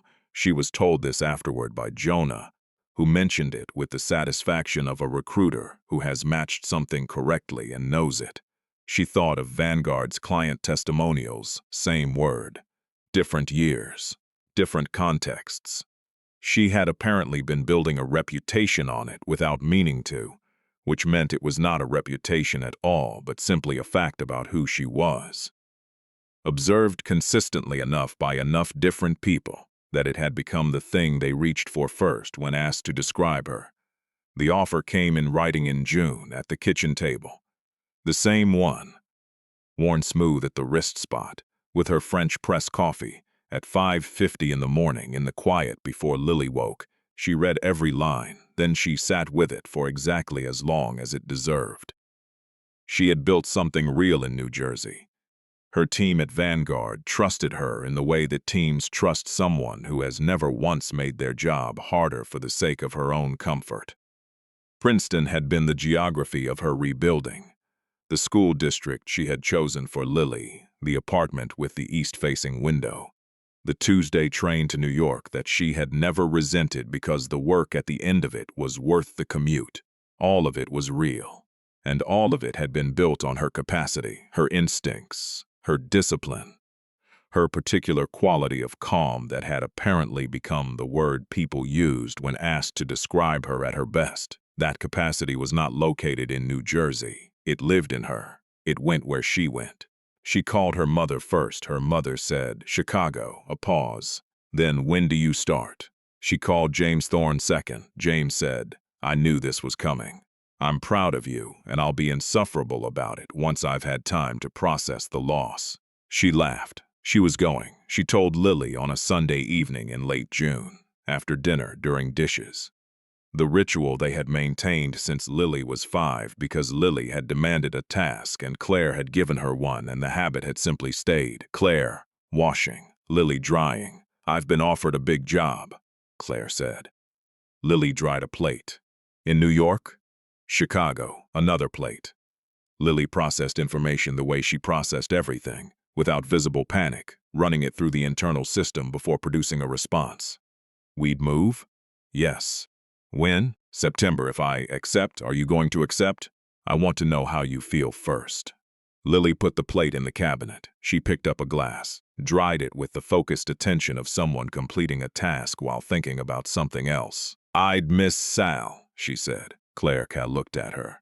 "Sal, from the Café. Fielding's. You go every morning. He makes your tea before you ask."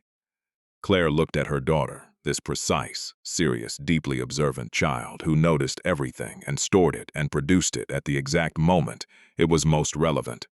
"I'll say goodbye to him," Claire said. Lily put the glass away. "I want a bigger room in Chicago," she said. "We'll see what we find." "Okay."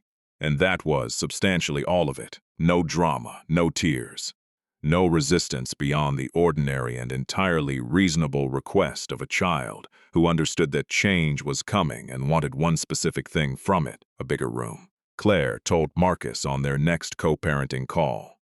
Directly, without preamble, because directness had always been the most efficient form of kindness she knew. I'm accepting a role in Chicago. We'd relocate in September. I want to rework the custody schedule in a way that works for Lily. More extended visits with you, school holidays, summers if she wants. I think she's ready for that, and I think you are too. Marcus was quiet for a moment. Not the 11-second quiet of a man checking his phone during the most important notification of his life. A different quiet. The quiet of someone absorbing something significant and choosing to absorb it honestly rather than quickly. What's the role, he said. She told him. That's well-deserved, he said. She said thank you the way she meant things, simply, without inflation. Lily, he said. She's okay. She asked for a bigger room. He almost laughed. I'll come to Chicago, he said. I know you will, she said. Not a challenge. Not a test. A statement of actual faith. The kind that arrives not from hope but from evidence, accumulated slowly over 18 months of a man showing up in the ways that cost something and doing it anyway. She closed the call, set her phone down, looked at the whiteboard, picked up the blue marker. She wrote one word in the center of the board, large and clear, Chicago. She underlined it once. Then she stepped back and looked at it. This word. This next thing, this chapter that had been building since a Tuesday night in a kitchen in New Brunswick. When she sat down at a table she had paid for herself and put her hands flat on its surface and decided, in the quiet of a life that had just been dismantled, that she was going to build something better. She had built it. Now she was going to build the next one. The marker cap went back on. She turned off the office light. She went home to make dinner. She had an early morning. She always had an early morning. That had never once stopped her. August in New York has its own particular weight. Not just the heat, though the heat is real. The kind that rises from concrete and stays there. That makes the air above the sidewalk shimmer slightly in the early morning before the city has fully committed to the day. Something else too. A quality of pressure. The feeling of a season that knows it is ending and has not yet made peace with it. Marcus felt it on the second Thursday of August when he woke at 5:30 and stood at the penthouse window looking at the Hudson, New Jersey across the water. The skyline he had grown up beneath, seen now from above, from the other side. From a life he had built so far from the one he started that the distance sometimes felt like evidence of something, and other times felt like its own kind of loss. He had not been to Fielding since November. He told himself he was not going back. He went on that Thursday. A legitimate reason existed. A 9 a.m. meeting with the transition board of Apex Holdings, who had taken temporary offices 2 blocks from his own while their New York space was being renovated. His route to that meeting passed Fielding's. He had time. These were facts. They were also, and he knew this, the architecture of a justification. He arrived at 7:25. Sal was behind the counter. He looked up, recognized Marcus with the neutral courtesy of someone who remembers regulars without making an event of it, and said, "The usual?" Marcus said yes. He took the corner table. The cafe had its Thursday morning quality, steady, measured. The rhythm of a place that has been open long enough to have a personality distinct from whoever happens to be in it on any given day. 4 other tables occupied. The sound of the espresso machine. Morning light coming through the east-facing windows at an angle that hit the counter in a way Marcus had noticed the very first morning he came here, and had not stopped noticing since. He opened his laptop. He did not look at the screen. 7:38, 7:41. The door opened. She came in the way she always came in. Measured, deliberate, the worn Leuchtturm notebook under her left arm. But different this morning in 2 specific ways that Marcus noted immediately. She had 2 bags instead of 1. A slim rolling carry-on, dark navy, the kind designed for a person who travels light and has long since made peace with the constraints of overhead bin space. and her usual bag, the strap worn soft at the shoulder, the notebook tab visible at the top. Her hair was down. She almost never wore it down on work mornings. She was going somewhere today. The carry-on was too deliberate, too specifically packed for a day trip. This was the luggage of someone leaving for something significant. Going, he thought. That was the posture of someone going. She stopped at the counter. Sal had her tea ready. The exchange lasted longer than usual, considerably longer. 2 minutes, maybe closer to 3, which was, in the economy of a morning counter interaction, a different category of conversation entirely. Sal came around from behind the counter. He was not a man who came around from behind the counter. In 2 years of watching this exchange, Marcus had never seen him do it. He shook her hand, then he hugged her. Not the brief shoulder contact of professional acquaintance. A real hug, the kind that involves the full intention of both people, that lasts long enough to mean something, that a person initiates when they know they will not be doing this again for a long time or possibly ever. Claire stepped back. She said something. Sal nodded. A slow nod. The kind that is less about agreement and more about the physical expression of something felt. He pressed the back of his hand against his mouth for a moment. She said something else. He laughed. Of course he laughed. She had made him laugh every morning for 2 years without trying, and she made him laugh now, at the end, on the morning of whatever departure this was. With the same ease, the same warm attention, the same quality of presence that made people feel seen rather than processed. It cost her nothing. It was simply what she did. She picked up her bags. She turned toward the window tables. Marcus was 15 feet away. 12. 10. She was looking at her phone. Reading something. Absorbed in it, the screen held slightly higher than usual, the way people hold screens when they are reading carefully rather than scanning. 8 feet. He could have said her name. 1 syllable. 2 letters. The sound he had made 10,000 times in a different life, in a different kitchen, in a different version of himself that had not yet made the choices that produced this particular Thursday morning in a cafe on 6th Avenue. He did not make the sound. He sat in the corner chair with both hands around his paper coffee cup, and he watched her walk past him, rolling carry-on behind her, notebook under her arm. The steady, unhurried pace of a woman who has somewhere to be and is already there in spirit. And he said nothing.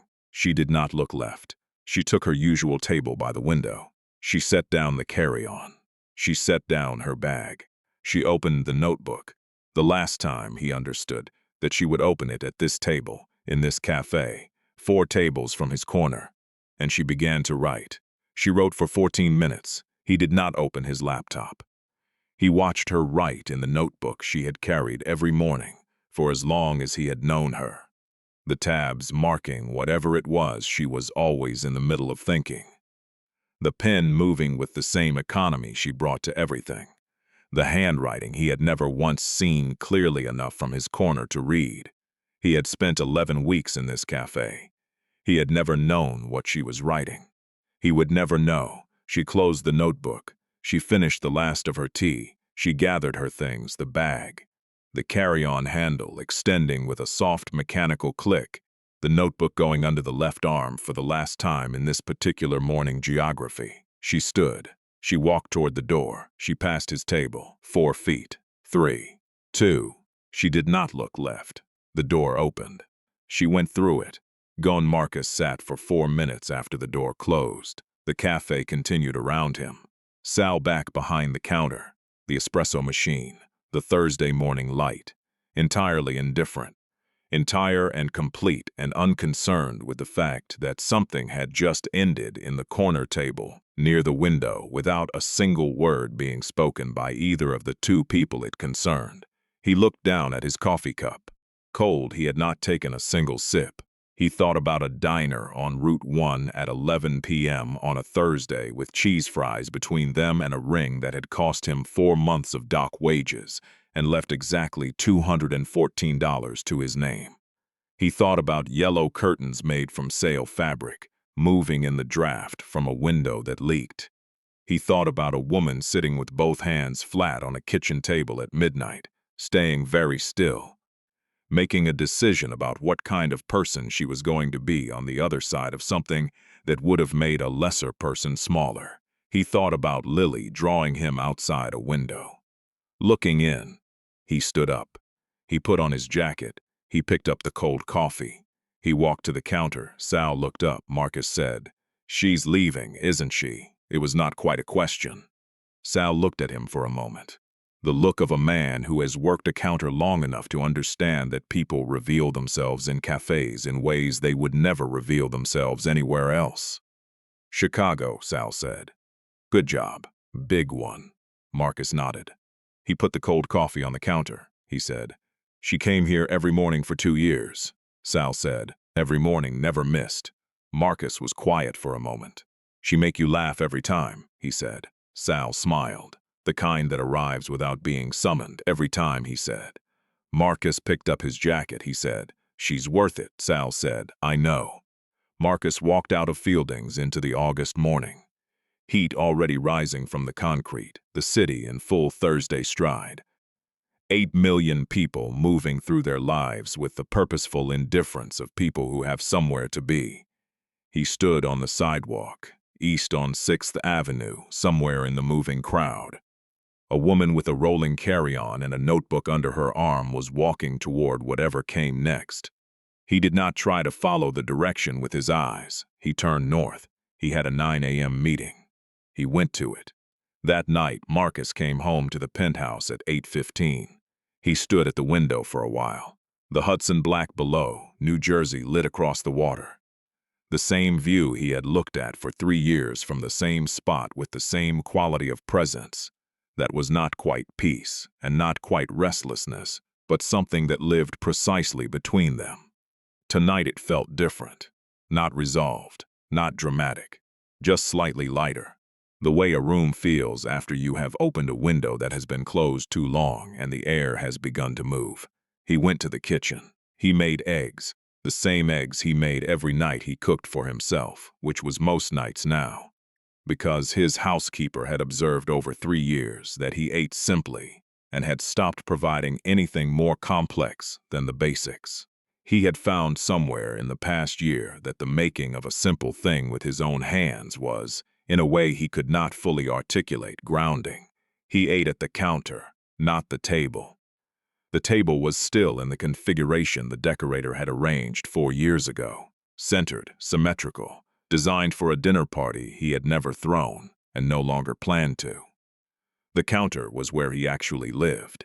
A worn spot near the edge where he rested his elbow had developed over 3 years, and it was, in its modest way, the most honest piece of furniture in the penthouse. He washed the pan, wiped the counter, put the plate away, went to the living room, sat on the couch, looked at the shelf, 6 objects, 3 empty spaces. The clock and the art book and the Chelsea sculpture and the gaps where the decorator had planned for personal items that Marcus had never sourced, because the life that would have produced them had not yet existed when he moved in, and he had not, in 3 years, fully caught up to the person he was becoming. He picked up his phone. He opened his messages. He found Claire's contact, the direct number she had given him during the Vanguard engagement. For professional purposes, which he had used only for professional purposes, and was now considering, for the first and probably last time, using for something else. He began to type. The message went through 4 versions over 11 minutes. The first was too long. It had the weight of a man trying to say everything he had not said over 7 years of silence. And the result was something that served his need to unburden, rather than any consideration of what she needed to receive. He deleted it. The second was careful in the wrong way. Each word chosen for its defensibility rather than its honesty. The language of a man still managing his image, even in a private message, to the woman who had seen through every version of that management since the day she met him.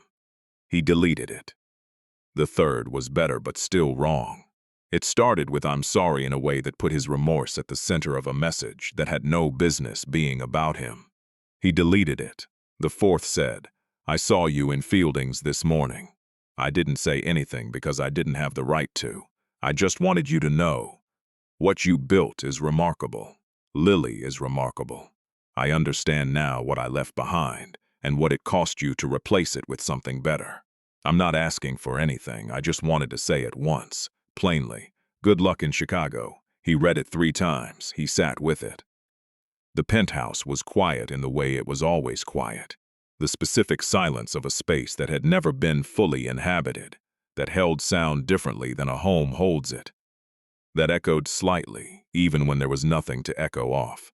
Outside the window, the Hudson moved in the dark. He thought about 30 seconds over a wastebasket. He thought about Dr. Cho's question from August. What would sending that message give you?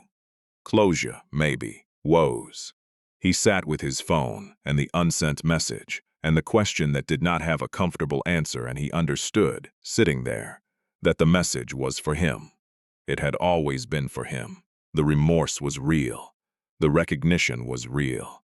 The understanding of what he had done and what it had cost and what it had produced in a woman who had every reason to collapse and had chosen, every single morning, not to. All of it was real and all of it was his to carry.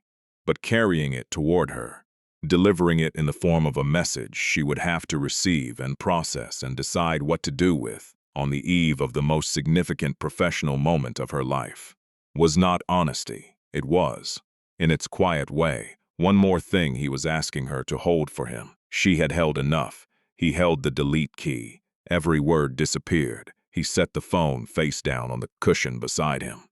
He looked at the shelf with its 3 empty spaces, he thought. Those spaces are going to stay empty until I have something real to put in them. Not objects. Not the curated artifacts of a life that looks complete from the outside. Something that comes from actually being present long enough in your own life that it starts to leave marks. He picked up his phone again, opened a new message. Lily, he typed, thinking about you. Good luck at chess practice tomorrow. Call me after if you want to talk about it. He sent it. He set the phone down. He turned off the living room light across the city. Or not across the city. Not yet. She was still technically in New York until Saturday. Claire was in the Princeton apartment on the last night it fully contained her life. 22 moving boxes in the living room, labeled in the clear block capitals she had always used. Kitchen, Lily books. Work, fragile misc. Do not Lowe's. Her bedroom was stripped to the essentials. The movers were coming Saturday at 8 a.m. She had arranged this with the same methodical precision she arranged everything. Lead time, contingency, a typed instruction sheet for the building, super about the service elevator. Lily was asleep. The yellow curtains were still up in Lily's room. Claire had made a decision about this weeks ago. The curtains stayed until the morning they left. Lily woke up to them every day, and the continuity mattered more than the convenience of packing them early. Some things you protected not because they were valuable, but because they were constant. And constancy, for a child in the middle of a significant change, was its own form of care. Claire was in the kitchen, sitting at the table. The French press, the small 2-cup version, $11, still making better coffee than anything fancier she had tried, was in front of her. The notebook was open, not logistics, not work, the other kind of writing, the clearing kind. The kind she did before significant transitions to make sure she was moving forward with intention rather than momentum, that the next chapter was a choice rather than simply the thing that happened after the last one. She had done this the night before the master's program, the night before the vanguard position, the night before the meridian pitch, though she had not identified it as connected at the time. She wrote for 22 minutes. She was not writing about Marcus. She had not written about Marcus in any meaningful sense since 2017, when she had worked some things through on paper that needed paper rather than a person. The kind of interior accounting that has no audience and requires none. What she wrote tonight was forward-facing. Chicago neighborhoods she wanted to explore with Lily. The team she was inheriting and what she already understood about how to earn their trust without demanding it. The 3 qualities she intended to carry into the next chapter. Not goals, not metrics, but qualities. The way she had always done it. She wrote, Precise, generous, present. She looked at present for a moment, underlined it. That one still required intention. The other two came naturally. Present was the practice, the ongoing, daily, never finished work of being actually here, rather than in the next thing or the last thing, or the parallel version of events where different choices had been made. She was here. She closed the notebook. She looked at the kitchen. The east-facing window above the sink was dark. It only showed the light in mornings, and this was nearly midnight, and morning was coming soon enough. She looked at the room, the worn table, the two chairs, the hook on the wall where Lily's backpack still hung. She had not been able to bring herself to pack it early. One more thing kept in place for the sake of a child who deserved as much continuity as possible for as long as possible. The crayon drawing on the refrigerator door, two figures, one tall, one small, in front of a house with yellow rectangles in the windows. She had built this, every piece of it. Not in spite of a man who had left, not around a wound, not as a response to anything out of herself. Her lists and her late nights and her flashcards in the cup holder and her French press and her east-facing window and her full, unhurried attention given to every person she had decided was worth it. She turned off the kitchen light. She checked on Lily, sleeping, one arm flung sideways, the yellow nightlight on, the curtains soft and still in the quiet room. She put her hand on the doorframe, not dramatic, just present. Then she went to bed. She had an early morning. The movers were coming at 8. Chicago was waiting. And Claire Ellison, who had rebuilt herself from a kitchen table and a leaking window and a refrigerator that hummed too loud, was ready. She had always been ready.